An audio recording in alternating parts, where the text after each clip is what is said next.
So I'm getting that somebody needs help clearing out a mental prison. I'm not sure what that situation is. It could be you, it could be somebody in your energy.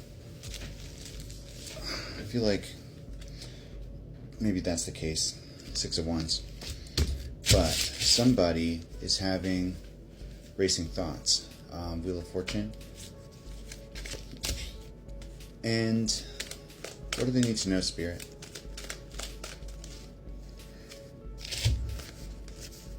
Three of Pentacles, Hierophant, and the Knight of Pentacles. Slow and steady wins the race, is what I'm hearing.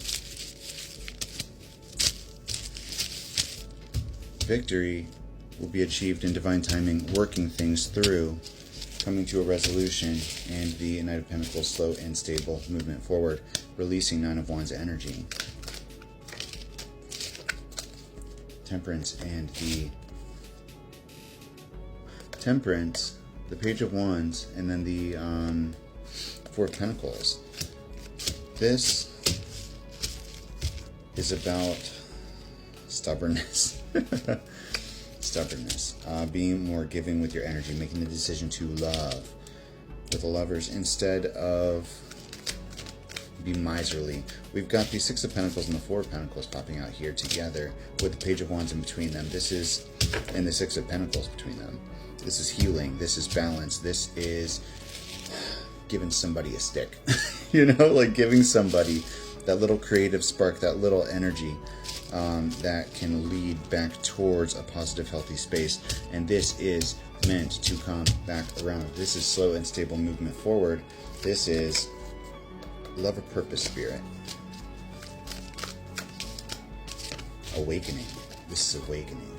This, whatever this issue was that is causing the heart racing, that is causing the racing thoughts, was meant to, I saw the moon and then we're looking at the sun.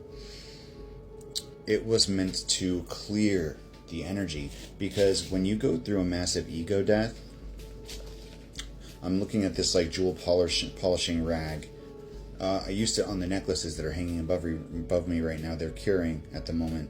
But there's like one spot here, you know, it's meant to be this jewel polishing rag where you go over the jewel and it comes away with all of this gunk, but then you have this sparkling gem.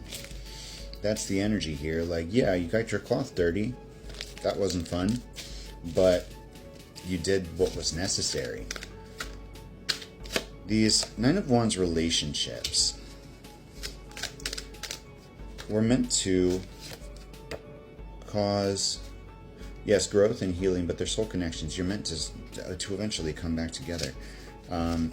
Whether that's spiritually, whether that's, it causes ego deaths. Death card popped out twice. You're meant to learn from them. And these lessons lead to your manifestations. I'm seeing the skull on the death card because there's a lot of smoke here, right? But there's one tiny little skull on here aside from the actual giant skeleton guy. And I'm seeing that one skull. It's like somebody had a massive spiritual ego death here. Dark night of the soul. And there's a something that shook the very foundations of the situation. The Nine of Wands was about ego. It was about healing the ego and holding on to soul connection and going through whatever pain, whatever lessons that were learned through that process was divinely orchestrated. It was necessary in order to reach the next step. And I'm getting that this is a maturity.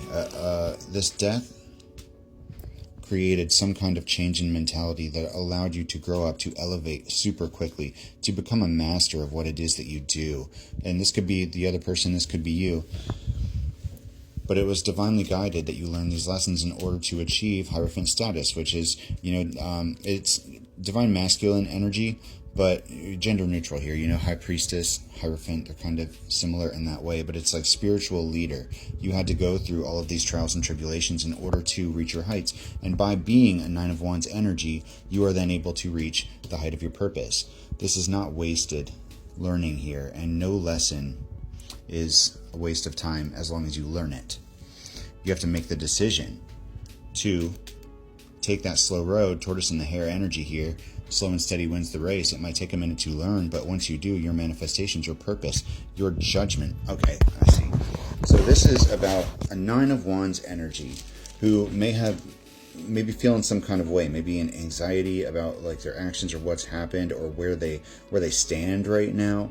But I'm not even getting that this is so much about love as it is coming into your personal power.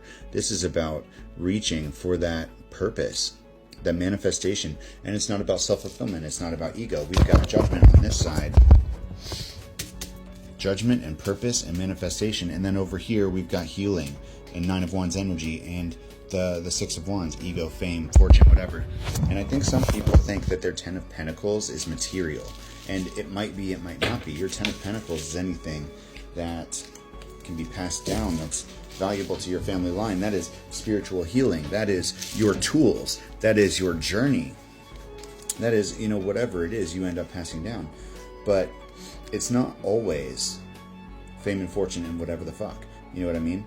And we've got wish fulfillment, the Fool, and the Ace of Pentacles. This Fool's journey is leading us to the end destination, that wish fulfillment. But you need to actually learn the lessons. If you've been going through the same process over and over and over again and you feel stupid, then maybe you weren't paying attention. You are never trapped in a loop. You are on different elevations. And yeah, it might feel like you're going back through that circle again right now. But did you learn? Did you learn the lesson? Do you feel like you internalized? I'm seeing, my sister's got this thing. I put it in a caption when I did that, not Singing in the Rain, Sound of Music thing last night. But for some reason, this is relevant right now. When words fail, music speaks. And that's a picture of my parents at their wedding. Can't see it super well. Maybe I'll go over there.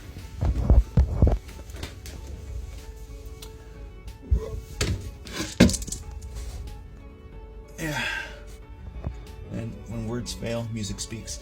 And I don't know why I felt compelled to put that caption. My sister's Clover.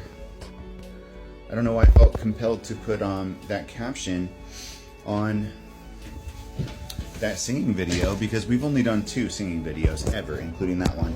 And they were for the purpose of self-exposure, disillusion of the ego, taking the filter off, dissolving the ego, doing something that you're scared to do, like singing on camera because it's not great, but loving yourself enough anyway to do it. These things are a process of getting rid of the ego, not caring what people think, and not caring what people think in a positive, beneficial way, not like in a bad way. So there's something here right now about removing your ego. And that is what helps catapult you to the next step.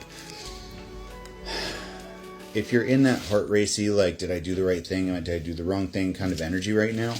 If you're feeling panicky or like anxious, that's self-doubt. That's ego. And that's what needs to be released. That mental prison, that 8 of Swords, is about releasing that. Getting rid of your ego. And starting that new beginning. And there is finances involved here somehow. There is fame involved in here somehow. But that's not the point. The point is the purpose.